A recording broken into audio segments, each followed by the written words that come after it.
That Was Yesterday podcast is brought to you by Define Mind and Body Wellness, my wellness center here in Glastonbury, Connecticut, where we specialize in holistic services to help shortcut the process so that you can see results fast, but learn to do it in a habitual way. So many of the topics we talk about are part of the program that our clients receive, except they get much more in-depth detail. Also, my workbook of the 10-week program to lose and never look back, which is only available to our patients at Define.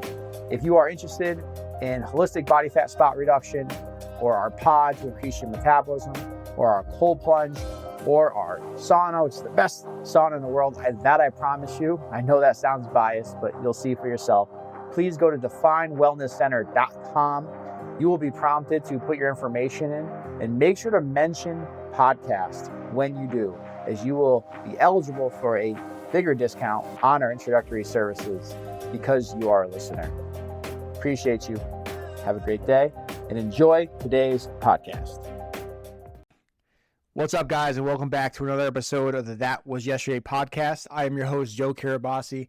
And today I am talking about a topic that I'm really, really fired up about, which is the new food pyramid and just the overall discussion of food pyramids and what's good, what's wrong, which there's a lot of, and really what you need to know. So I hope you enjoyed today's episode. If you have follow-up questions, I do encourage you to share those on social media, whatever that might be. This will also be on my YouTube channel at some point. It's at the Joe Carabase. And then you guys know where else to find me, at Joe Carabase on any other platform. And so with that said, enjoy today's episode. Talk to you soon.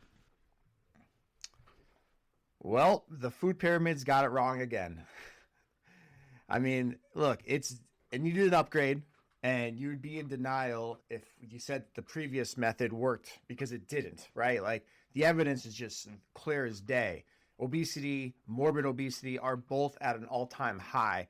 People are more unhealthy than they've ever been, and that's trickled down into the youth in horrible ways. And yes, you can blame technology to a degree, but nutrition and knowing how to eat and knowing your body has a lot more to do with it. And so it hasn't been working. And unfortunately, most people are confused and overwhelmed. And so I can appreciate having something out there. The problem is, though, we don't need a pyramid. People don't eat by a pyramid. When they binge, they don't think about, oh my gosh, what's the pyramid I'm supposed to be on? No, eating is a much bigger issue. And so you need to have a system, not a pyramid. And so look, the food pyramid emphasizes better stuff, right? I have it up on my screen here. It emphasizes protein, which again is undeniable. You need more protein to be healthy. You just can't argue that. Now, I've had people, and particularly in working with women in menopause, where it's a very difficult stage. Anybody who's been in menopause clearly knows better than I that whatever's worked up to that point doesn't work to the same extent that it once did. And when that happens, your metabolism is slowing down. There's a lot of body changes, and you have less room for error. And at the end of the day, most of us, not just women in menopause, but most of us in this world are sitting more than we stand, which by definition makes us sedentary. Carbohydrates aren't bad, but if you're sitting more than you stand, your metabolism is slower, and you're eating primarily carbs or fats, that's going to store. You're not going to utilize that as energy, right? You're just not with most activity levels. Like, unless you're an endurance athlete training 2 to 4 hours, a day, or some sort of like competitive athlete, you don't necessarily need carbohydrates. Now, that said, I don't think you should cut them out completely, because it's more for mental reasons. In any event, the base of the other food pyramid was 7 to, I think, 11 servings of rice, white bread, cereal, pastas per day. Like, you show me a healthy adult who's not a competitive athlete or an endurance athlete who eats that much per day, and I'll give you $1 million. It doesn't exist. All right. Don't give me like a 22-year-old. All right. Give me a woman who's going through menopause and all those metabolic challenges, or anyone who's middle-aged. But I'll tell you, it doesn't exist, because that's just too many calories. And so the new pyramid prioritizes protein, as it should. Most people, because if you don't have enough protein, you lose muscle. So you can lose weight, but if you're losing muscle protects your body. All right. And also, by the way, muscle is what people identify as lean. right? Like skinny is not something we want to strive for. Skinny is a lack of muscle. And by the way, if you're someone who is skinny, I'm not saying in that way, but a lot of people strive for the outcome of being skinny. But really, what you're talking about is lowering body fat and looking leaner, having a better body composition.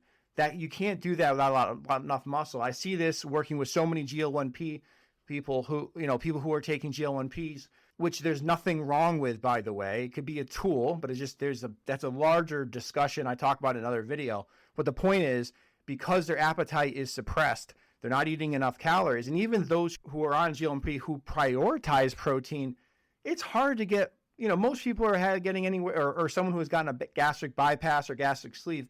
Most of these individuals who are prioritizing protein are getting 60 to 100 grams of protein per day, which is just not enough. And so what ends up happening is you lose muscle quality, decreases. Some people lose hair. Your nails start to change, like the growth and development of that affects your skin. So protein's more than just muscle. And by the way, there's a lot proteins in a lot of different things that we don't give it credit for, but you want to prioritize something with a higher percentage of protein to get the amount you need per day. But in any event, I like that. I like that it has vegetables and fruits up there, mostly vegetables first, which I don't actually agree with, because vegetables are good, obviously, but what's never talked about is a lot of people have sensitivities to vegetables because they have gut issues and because of all the other things that I'll be talking about in this video. So it's not... Yes, vegetables are good, but not for everybody. And that's, by the way, an overall sort of point here is that you can't create one chart of how to eat and how to prioritize food for all people. I see lactose on there. Most people have some level of lactose intolerant. I would argue everybody does with mainstream lactose. Lactose is not created equal. If you go to a beautiful grass-fed, healthy farm, yeah, of course, that's going to hit the system different, but some people would still be sensitive to it. And there's a spectrum of it. And even if you don't have to go to the bathroom when you have lactose, what ends up happening is it's inflammatory because of a lot of the farmings, and a lot of that goes into the dairy product. And so that causes causes digestive issues. And so it is a real problem. So to have that right at the top, it's like there's a lot more context there, right? And so I can go on and on and on, but the point is we needed a change for sure. I can appreciate that there is a change, especially there hasn't been much in that, but it's a much bigger discussion. And so today I'm going to talk about the three main issues that the new food pyramid has, as well as give you the 5 core things that really are what you need to eat healthy, not just now, but the rest of your life. Because it can't be something you got to memorize, and it can't be something that is so strict that makes it hard to follow, because otherwise it just ain't going to happen. All right. So, I kind of talked a little about this, but we all eat differently. All right. So the number one issue is people aren't rational eaters. Most of us are eating because our blood sugar drops, which could be through the hormones and nervous system. And so that makes us feel hungry. Some of us eat out of boredom. Some of us eat because we have a lot of sweets in our diet. And so that bacteria and those toxins are artificial sweeteners, your Crystal Lights of the world, the Gatorade Zeros, all diet sodas, all of those.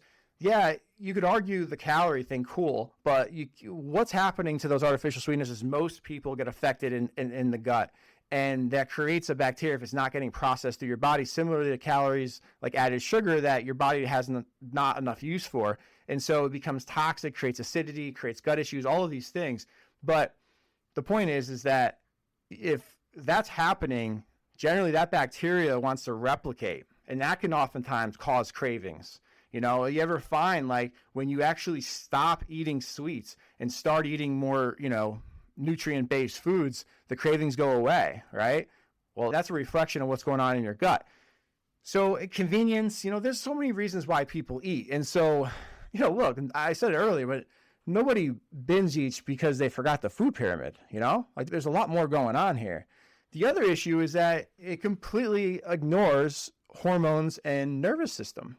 Look, if you're very stressed, your nervous system is really stressed, in some cases, some people need more food. You get hungrier, but that's not the case for everybody, believe it or not. There is some people where that elevation of cortisol affects them in a way where they don't feel as hungry and they lose weight.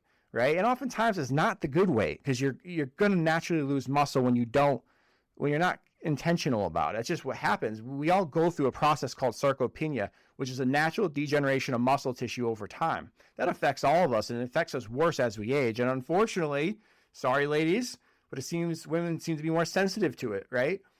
So if you're not taking in enough nutrients and you have that happening in the background, good luck. So there's just so many things that they kind of go hand in hand, all right? And so your nervous system, if you're somebody who trains a lot, that there's a certain type of calories that needs to refill your body, which becomes increasingly important as we age. On the other end of things, if you're that person who is just not, similar to the person who's overly stressed, who's just not hungry, like, you're still not getting enough nutrients. So, and hormones account for this. This happens. I work with a lot of women. You notice right around that 22-year-old mark, there's a hormone. I mean, obviously there's hormonal changes much earlier, but I'm talking about morely adults. Is that there's a hormone change. There's the first change, I would say, women physiologically will go by, at least during that time, where their metabolism starts to slow down, hormones start to change and shift a little bit. This then happens with every subsequent baby. Then, of course, the closer you get to menopause, which can start at 36, hits some women much later. Perimenopause, there's no time on how long that lasts for. There's not enough research on this, but I can tell you, working with thousands of women, it varies. And oftentimes, the first thing that happens is a drop-off in metabolism. And then if you're not eating enough food, that affects your hormones. So, and you're having hormonal change because of menopause. So, like, there's so much going on. You get, and I recognize, like, you want to simplify it, right? I get that, and I can appreciate that. But like, I'll share later, like, what I'm about to share, it's very simple. There's just 5 areas, and it's a system. And what a system is something you can follow in any circumstance. It's a map. Whereas, what are you going to do? You got a menu, you're going to pull out your pyramid and try to figure that out? No, you need to learn the system and how your life fits into the system. And really isn't all that difficult. So, another reason why people overeat is their blood sugar drops, right? And or if you are feeling going through some sort of emotional trauma, so many of us have some level of behavior learned that food is comfort. And this goes early on as a kid. If that is your mechanism, and by the way, it's understandable, and I'm not saying you shouldn't ever do it, but if it is in control of you versus you of it, there's a problem. And guess what? The food pyramid doesn't talk about any of that, yet that is something a lot of people deal with. So it needs to be thought about in this discussion if we're talking about how to teach people how to eat healthy, because isn't that, after all, the goal of the food pyramid?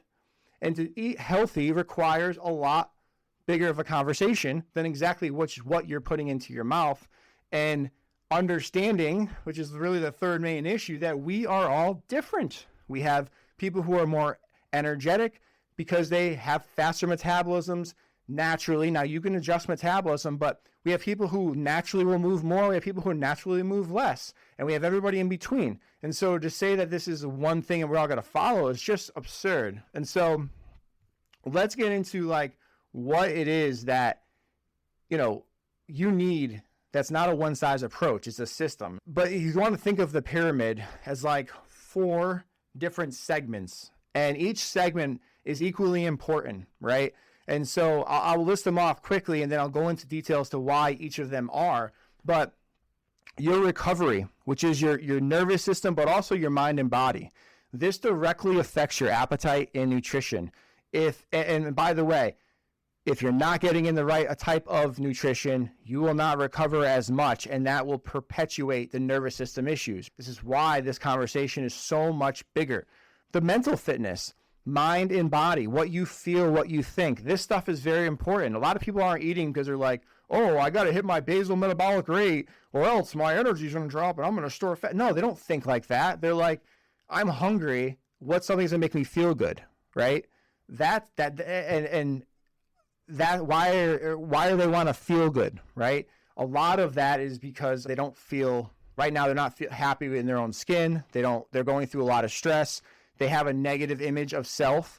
They were never really taught how to eat and be healthy in the world, and yet are expected to in a world that is everly changing. There's an abundance of information, and it's very easy to compare yourself to other people. So when you're making progress, you're like, or not, I say making progress, but what I mean by that is you're starting something, you're starting a new program, and I would perceive that as making progress because you are doing something. But what can happen is when you do start something, and particularly if your metabolism is slower or you're just a new beginner at this thing, this diet, this meal plan, this way of life, it's a slow process. And what ends up happening is in that process, you start to feel bad about yourself. And this is, again, insecurities and stuff that happen way earlier on in life that carry with us and get reinforced through adult behavior. But mind and body is mostly what dictates what eats. I mean, the body, that's what food is. It's fuel, right? And I'll talk about that in the next thing. So like you're feeding your body. That's the intention of eating. It's not to just feel good, right? And I'm not saying we shouldn't enjoy food either, but we need to understand what it's actually there for and recognize that there's a direct correlation between our emotions and what we eat, if we eat. That's another element that a lot of people struggle with.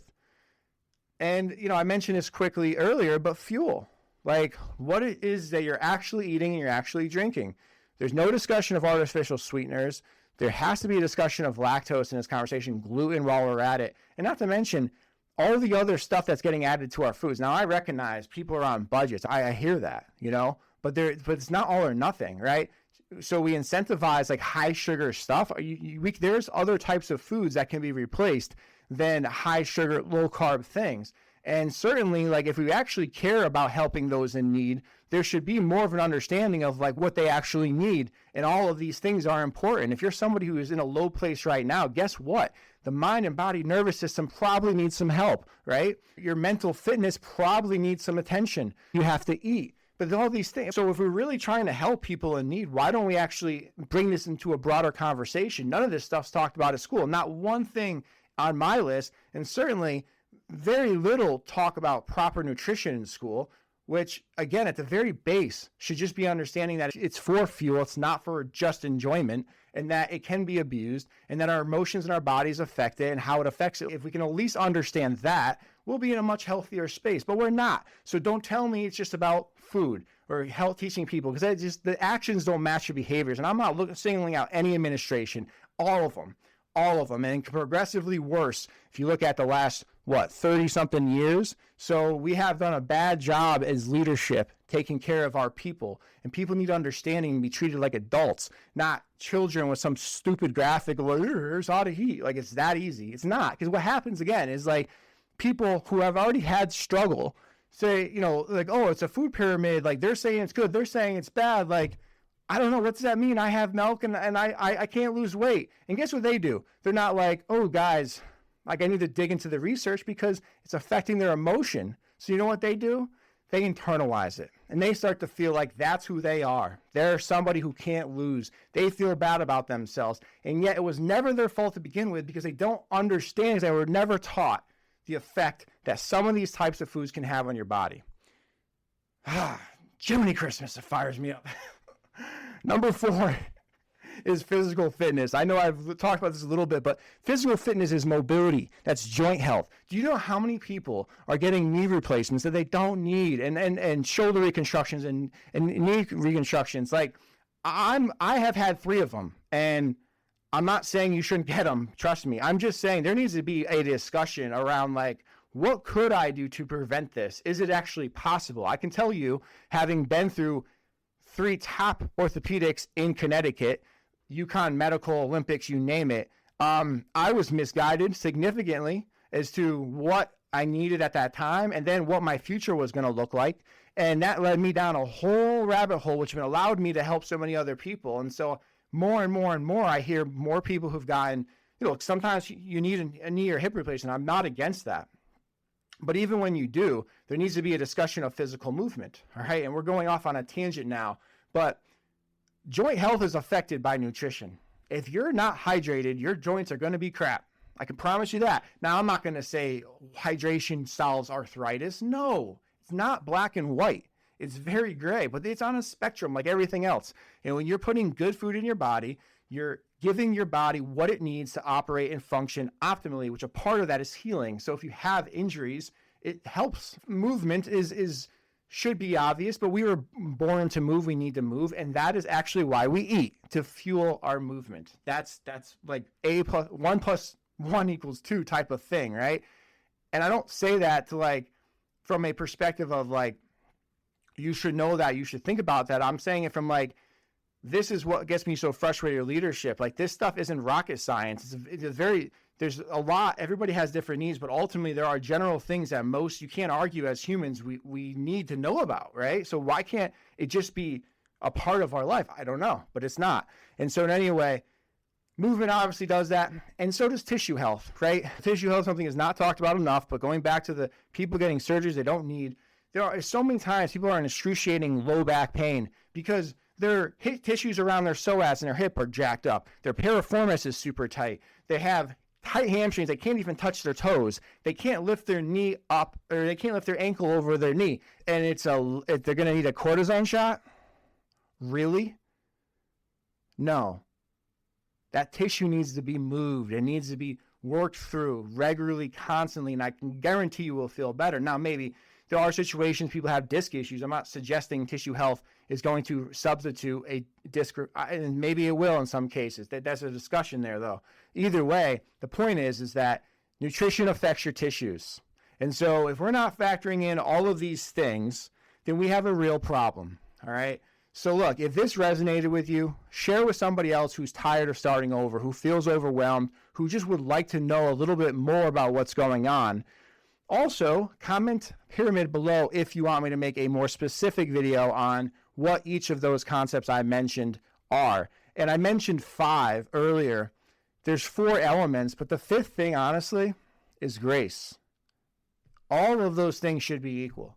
But to think that you as a messy human, I'm messy too, and every other human who has ever survived, to think that any of us is going to just get it, we're in a perfectly balanced 25% here and 25% there. No, it ain't going to happen, all right? So don't have that expectation. Just, you're going to mess up. It's not about messing up. It's about getting yourself back up. And you can say it's cliche all you want, but that is what works in life for any endeavor. And so when you mess up, just get back up. It's all good. Give yourself grace. You're trying. You're watching this video, listening. You've done a lot of things up to this point. You're making the effort. It's nothing about you. It's just that you were never taught the right way to go about this. And that's a way bigger issue than you. Trust me when I say you've got this.